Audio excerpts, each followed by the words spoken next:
interpret my presentation in terms of policy changes or policy impetus that we need on a project that we did for 5 years under the National Agricultural Innovation Project, funded by the World Bank and led by a consortium of 10 institutions, including CRIDA as the lead participant. Next, please. This project was set across the dryland regions of these so-called backward districts of our state. In fact, these 8 backward districts of AP were among the 150 backward districts categorized as backward by the Planning Commission in the beginning of 10th 5-year plan. Next, please. As I said, this is the project that we did, Sustainable Rural Livelihoods through Enhanced Farming Systems Productivity and Efficient Support Systems in the rain-fed areas. So we tried to provide a support system which is knowledge-driven. And how we built it up, though I would be speaking about the policy perspective, at the end of it, I would just very briefly take you through the modus operandi that we adopted in this project in order to knowledge empower the community, farming community. Next, please. I would only like to bring your attention to the third one, where we extensively used ICT's third objective to build the capacity of the primary and secondary stakeholders through knowledge sharing, collective action by using ICTs. Next, please. Well, these 8 backward districts were having the problem of frequent droughts. That was the common thing that bound all these districts, but nevertheless they had a very wide variation in terms of the crops, soils, the farmer behavior, and rainfall pattern, and so many other things.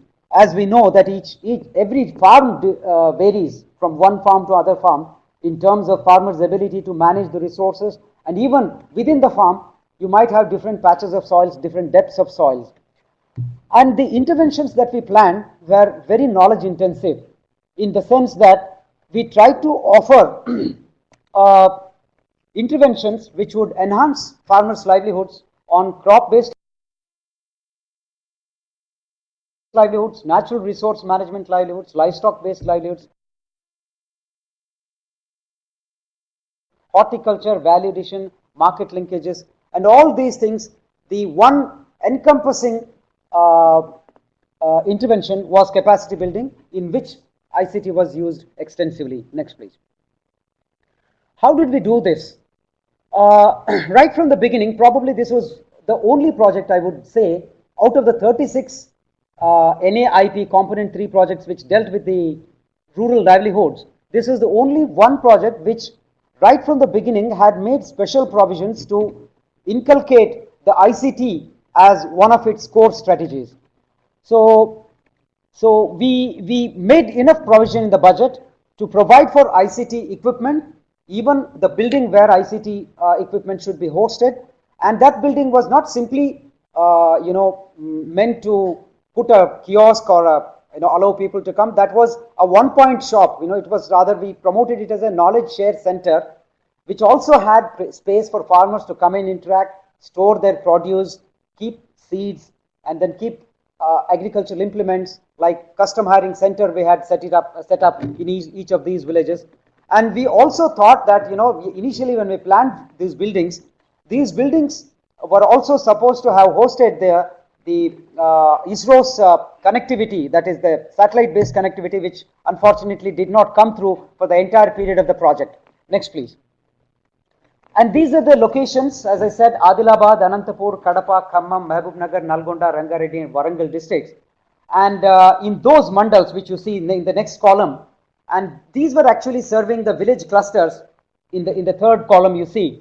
And the anchoring partners, we had a very unique system, project management system here, where each of these clusters was anchored by either an NGO or an agricultural university or a KVK, or maybe a private extension service providing agent.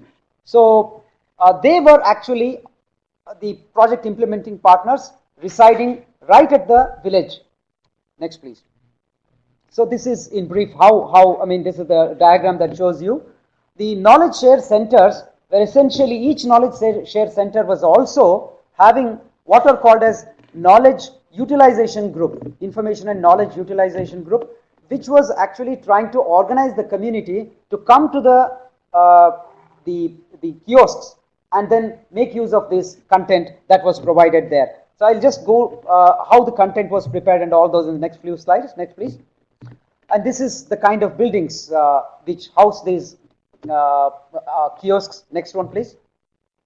This is the kind of content, content also, we generated content based on the major crops of that region, and this content was also deployed both in voice as well as text formats. So local Telugu voiceover formats were there, and in places where there was some difficulty, particularly for the internet connectivity, we even used the blackboards like the one you see there. Next, please. And a typical ICT infrastructure in each of these villages consisted of a touchscreen kiosk, an IVRS system, and a display announcement package, that what you see in this picture here, where we had a video library where farmers were encouraged to come and then have in a group, they were screened a film on, say, maybe a poultry farming or on a vermicomposting or azolla preparation, and this content was simply picked up off the shelf. Like, we didn't really invest much of our time and energy in preparing these contents. Much of this was actually picked up from agriculture universities and even Annadata kind of programs and other places. Next, please. And this is how a typical kiosk could be accessed by the people. Like, we had crop diagnostic kits, then crop management timetable, soil and weather information, NRM information, livestock information, and things like that. Next, please. And this is certain recognition that we got from various people who recognized our efforts. Next, please. Next one. I've already discussed this.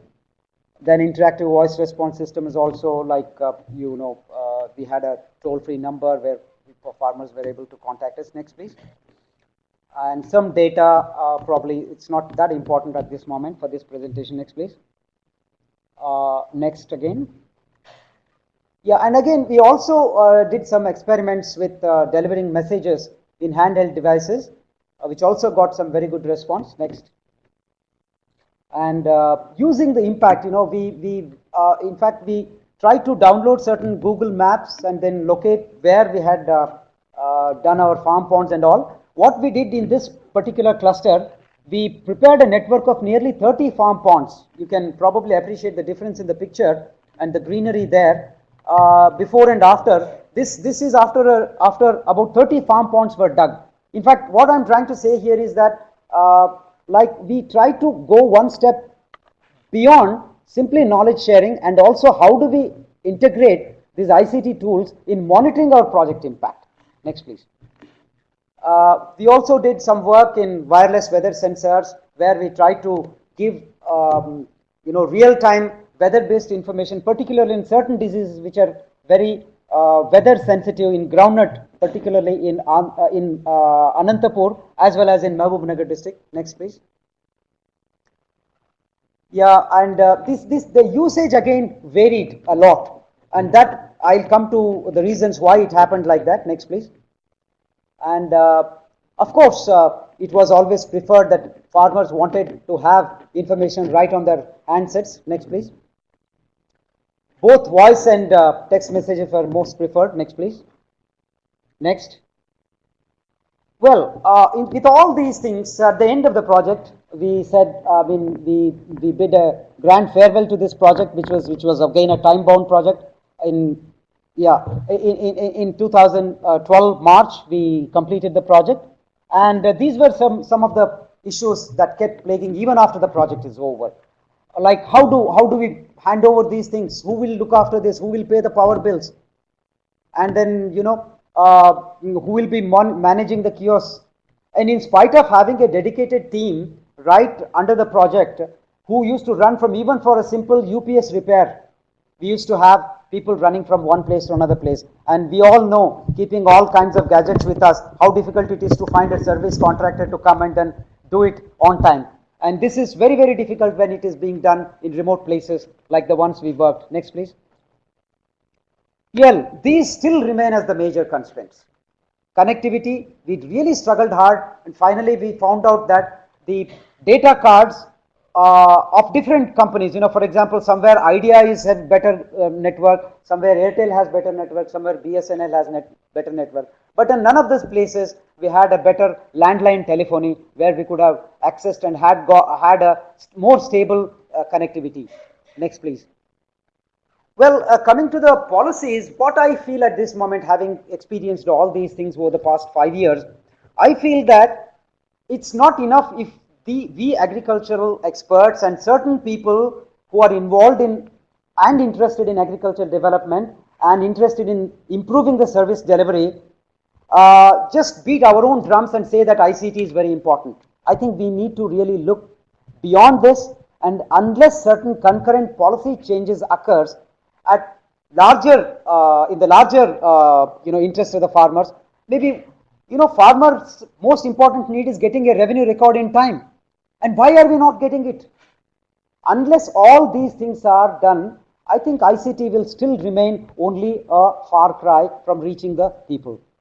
Farmers' most important service, knowledge, his need for knowledge probably is much lower in the ladder than his needs for maybe knowing how much price he gets, or when he will, how easy it will be for him to get us an assistance in NHM scheme, or get his patta records, or paying his electricity bill, or whatever, which is still very, very difficult for the farmer to do it, unless at the governance level there is enough impetus for improving the services, citizen services.